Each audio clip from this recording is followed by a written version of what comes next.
CPIഎമ്മിൻ്റെ Vellur north local committee മെമ്പറും 77ാം ബൂത്തിൻ്റെ സെക്രട്ടറിയുമായിട്ടുള്ള സഖാവ് VK കൃഷ്ണൻ്റെ വീട്ടിലുള്ള ചെടിച്ചട്ടികളും അതുപോലെ തന്നെ പച്ചക്കറി കൃഷിയും ഇന്ന് രാവിലെ ഉറങ്ങി എഴുന്നേൽക്കുമ്പോഴേക്കും നശിപ്പിച്ചതായിട്ട് മനസ്സിലാക്കാൻ വേണ്ടി സാധിച്ചിട്ടുണ്ട്. വെള്ളൂരിൽ വളരെ സമാധാനമായിട്ടാണ് തെരഞ്ഞെടുപ്പ് പ്രവർത്തനം ഇതുവരെയും നടന്നിട്ടുള്ളത്. തെരഞ്ഞെടുപ്പ് പ്രവർത്തനത്തിൻ്റെ ഭാഗമായി ഒരു അക്രമ പ്രവർത്തനവും വെള്ളൂരിൽ നടന്നിട്ടില്ല. എന്നാൽ വെള്ളൂരിൽ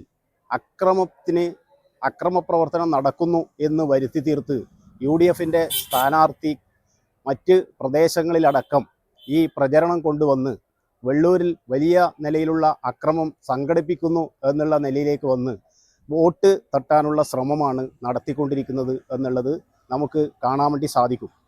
ഒരു കാരണവശാലും വെള്ളൂരിലത്തെ ജനങ്ങൾ അത്തരത്തിലുള്ള ഒരു അക്രമത്തെയും പ്രോത്സാഹിപ്പിക്കുന്നവരല്ല.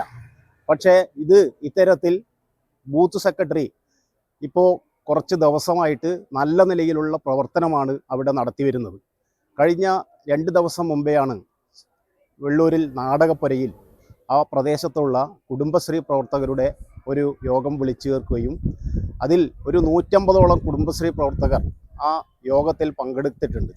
അതിനുശേഷം പാർട്ടിയുടെ മുൻ ജില്ലാ കമ്മിറ്റി മെമ്പർ സഖാവ് V നാരായണൻ, അതുപോലെ തന്നെ M സുനിൽകുമാർ, VK കൃഷ്ണൻ തുടങ്ങിയിട്ടുള്ള പ്രവർത്തകർ എല്ലാ വീടുകളിലും കയറി നല്ല നിലയിലുള്ള പ്രചരണം സംഘടിപ്പിക്കുന്നതിന് വേണ്ടി സാധിച്ചിട്ടുണ്ട്. ആ പ്രചരണം എന്ന് പറയുന്നത് UDFൻ്റെ സ്ഥാനാർത്ഥിക്ക് വലിയ നിലയിലുള്ള പോറലേൽപ്പിച്ചിട്ടുണ്ട് എന്നുള്ളതാണ് മനസ്സിലാക്കാൻ വേണ്ടി സാധിച്ചിട്ടുള്ളത്. അതുകൊണ്ട് തന്നെ എങ്ങനെയെങ്കിലും ഒരു 10 വോട്ട് അധികം കിട്ടുമോ എന്നുള്ള ഒരു ശ്രമം ആണ് നടത്തിക്കൊണ്ടിരിക്കുന്നത്. ഇത് നമുക്കിപ്പോൾ ഈ വെള്ളൂരിൽ നടന്നിട്ടുള്ള സംഭവത്തെക്കുറിച്ചെല്ലാം നന്നായി അറിയാം. പക്ഷേ ഈ ഒരു പ്രചരണം വെള്ളൂര് ഇങ്ങനെ അക്രമം പ്രോത്സാഹിപ്പിക്കുന്നു എന്നുള്ള നിലയിലേക്ക് ഒരു പ്രചരണം സംഘടിപ്പിച്ചിട്ട് മണ്ഡലത്തിലെ മറ്റു ഭാഗങ്ങളിലും മണ്ഡലത്തിന് പുറത്തും ഈ നിലയിലേക്ക് പ്രചരണം സംഘടിപ്പിക്കുന്നതിന് വേണ്ടിയിട്ടാണ് UDFകാർ ശ്രമിച്ചുകൊണ്ടിരിക്കുന്നത്. പ്രത്യേകിച്ച് UDFൻ്റെ സ്ഥാനാർത്ഥിയുടെ ഒപ്പം ചില ആളുകൾ ഇപ്പോൾ പ്രവർത്തിക്കുന്നുണ്ട്. അവർ ഇതിനു വേണ്ടിയിട്ടാണ് പരിശ്രമിച്ചുകൊണ്ടിരിക്കുന്നത് എന്നുള്ളത് നമുക്ക് കാണാൻ വേണ്ടി കഴിയും. അതുകൊണ്ട് ഒരു കാരണവശാലും ഈ ഒരു പ്രവർത്തനത്തെ ഞങ്ങൾ ഈ പറയുന്ന നിലയിലേക്ക് ഇങ്ങനെ ഈ വെള്ളൂരിൽ അക്രമ പ്രവർത്തനം സംഘടിപ്പിച്ചിട്ട് ഇങ്ങനെ വോട്ട് നേടാം എന്നുള്ള ഒരു വിചാരവും UDFൻ്റെ പ്രവർത്തകന്മാർക്കോ അതല്ലെങ്കിൽ സ്ഥാനാർത്ഥിക്കോ ഉണ്ടാവേണ്ടതില്ല എന്നുള്ളതാണ് ഞങ്ങൾ സൂചിപ്പിക്കുന്നത്. ഇതിൻ്റെ ഭാഗമായിട്ട് ഒരു വോട്ട് പോലും അധികം കിട്ടില്ല എന്നുള്ളത് മനസ്സിലാക്കുമ്പോൾ ഇത്തരത്തിൽ ചില പ്രവർത്തനങ്ങൾ ഇപ്പോൾ നടത്തി വരികയാണ്. ഇനിയിപ്പോൾ തിരഞ്ഞെടുപ്പിന് മുമ്പിൽ 8 ദിവസം മാത്രമേ ഉള്ളൂ.